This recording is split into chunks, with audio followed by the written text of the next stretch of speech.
Hello everyone. Previously we had discussed about the many to one relationship. Now we'll be discussing about the many to many relationship, right? So here a many to many relationship occurs when multiple records in one table relate to multiple records in another. Simple, right? Here a many to many relationship occurs when multiple records, when we have the multiple records in one table that is related to multiple records in the another table. Simple, right? So before considering the example or before going with the example, I just want to explain certain things. Now many to many relationship is not directly supported in the relational databases. Just keep this in mind. So it's not directly supported in the ms-sql server basically, right? So to implement many to many relationship, we have to use a junction. We have to use a junction or the bridge. We have to use the junction or the bridge table that contains foreign keys pointing to both related tables. That contains foreign keys pointing to both related tables, right? Suppose for example, let's consider a student can enroll in multiple courses, right? And a course can have multiple students as well. A single course can have multiple students as well. This is very simple example for many to many relationship. A student can enroll in multiple courses. A student can enroll in multiple courses, right? And a course can have multiple students as well.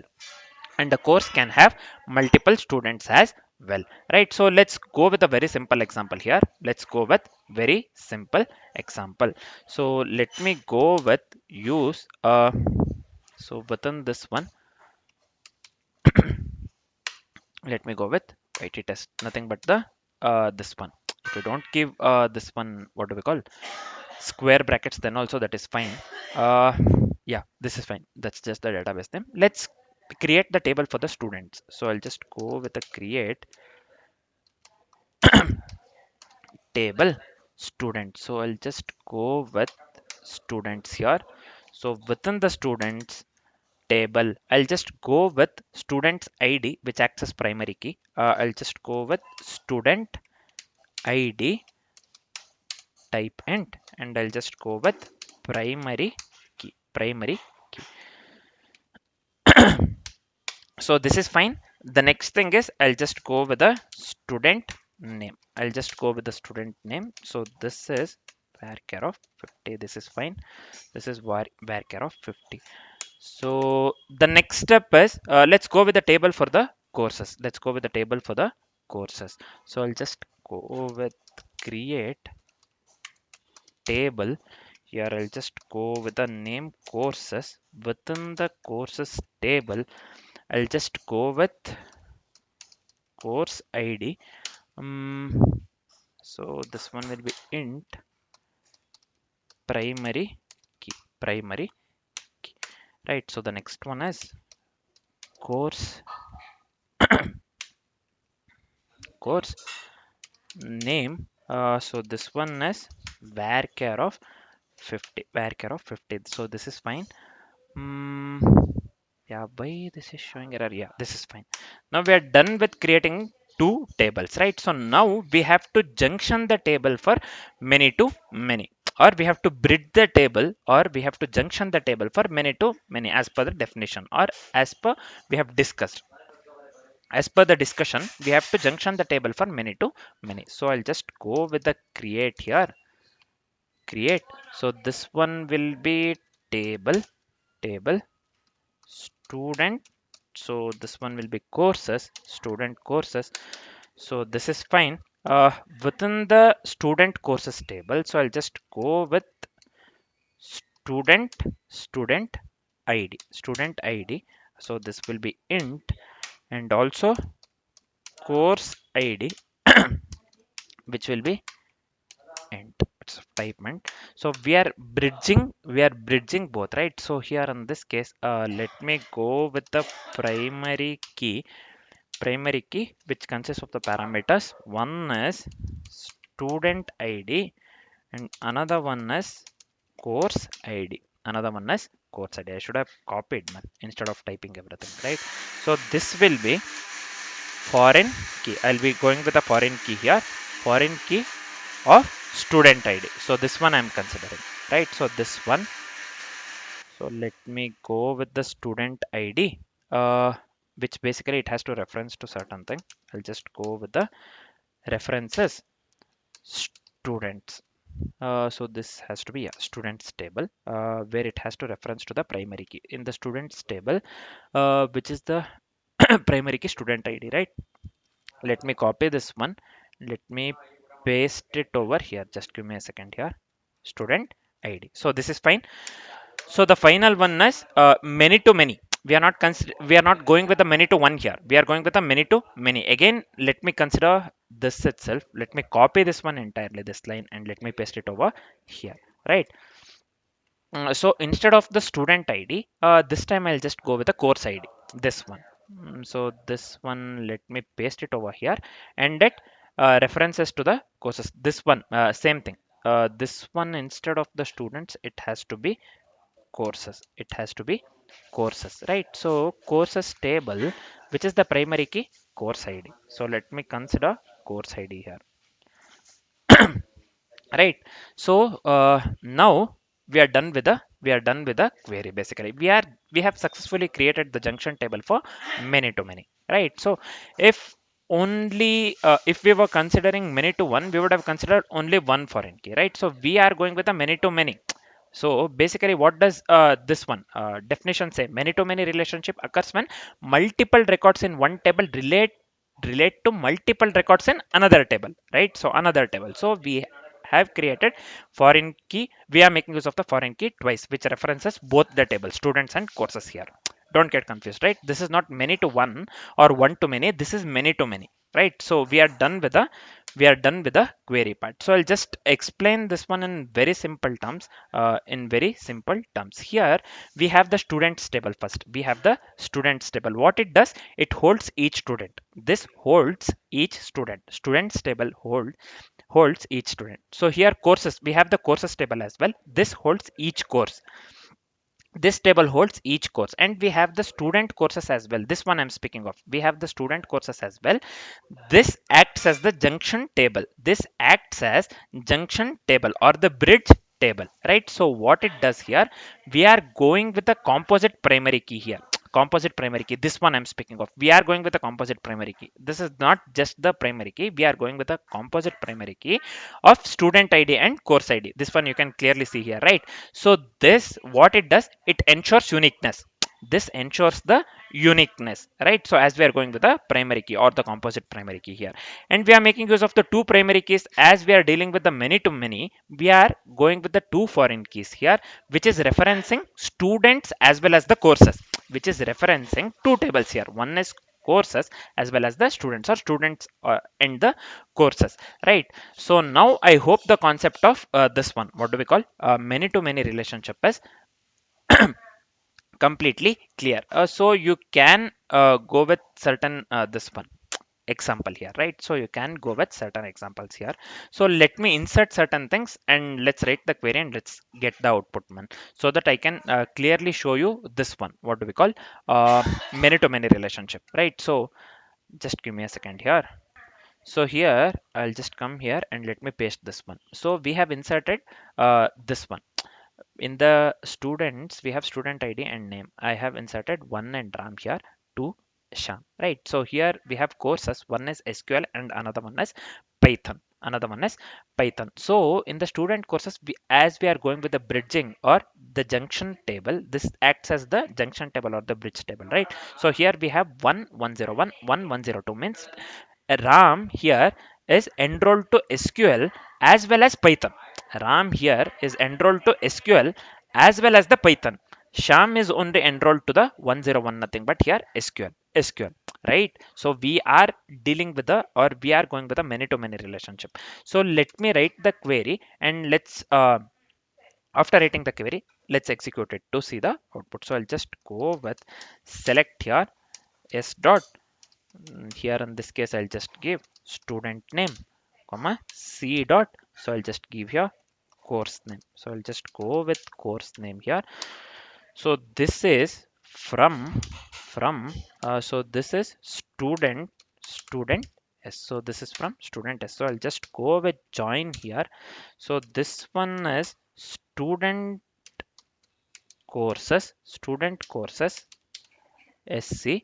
So this one on s dot uh, on s dot. So this will be student id, right? So I'll just go with the student id. Where is student id? Let me copy this one and let me paste it over here id. This one here, sorry. This is equal to dot student id we have to give here, right? So I'll just go with the, again, let me paste the same thing, student id.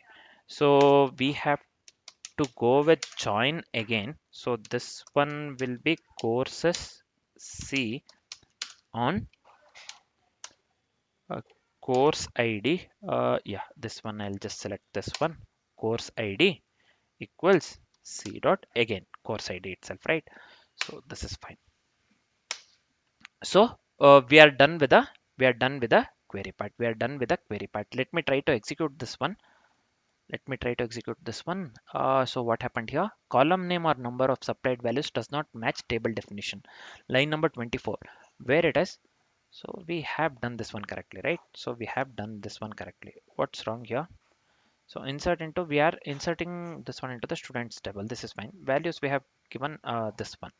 It consists of the ID as well as the name, right? So it consists of the ID, course ID, as well as the course name.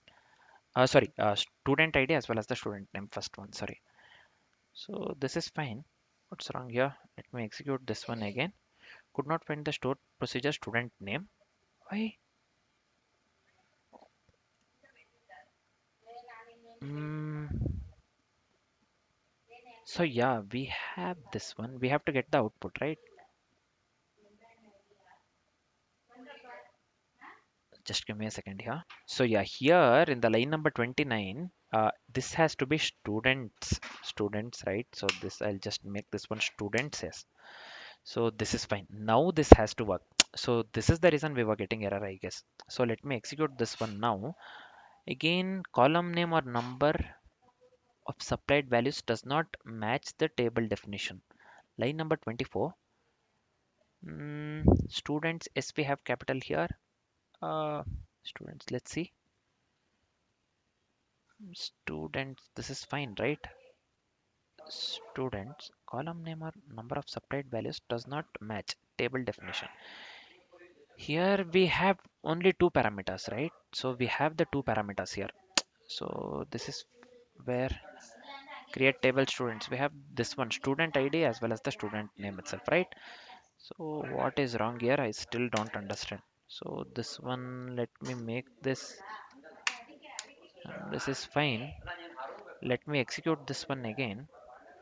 Column name or number of supplied values does not match the table definition. Why? So what mistake I have done here is in the line number 12 I have given extra comma here. Comma is not required. This is fine in the courses table. So this shouldn't affect. Let's see here as well. I have given capital S. This is fine. Now this has to work correctly. Let's see. Again we have the column name or number of supplied values does not match the table definition. So I think I have already created the table named students here. That is the reason I'm getting this thing. Let me do one thing. Let me cut this one entire thing. Let me close this one. Uh, yeah, I'll just give don't save here. Let me open this one again. Just give me a second here.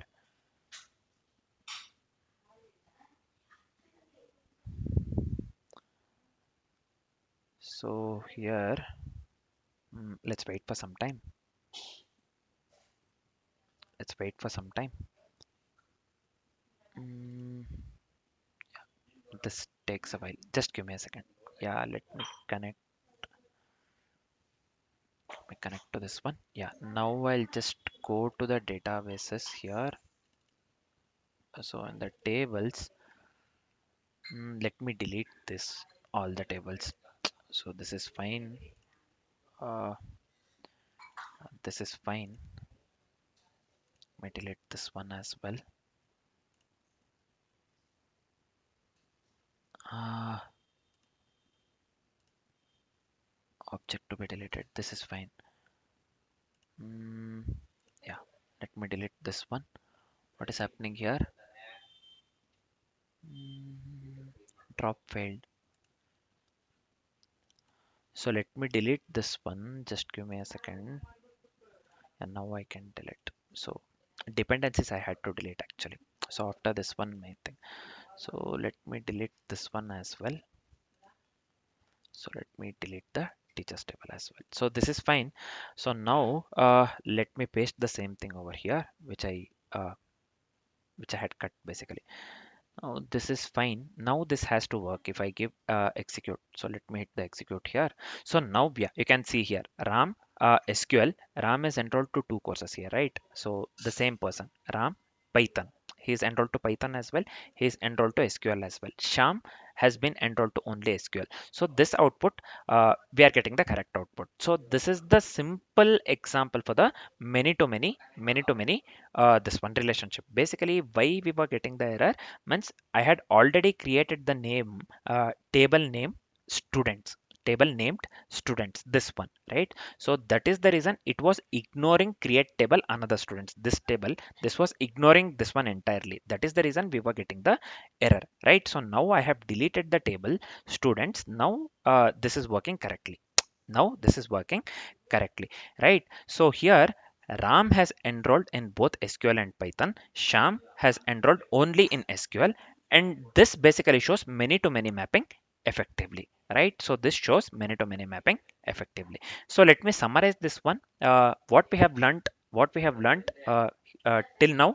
So many to many uses junction table or the bridge table, right? So this one I'm speaking of student courses. This one acts as junction table or the bridge table, right? So many to many uses junction table.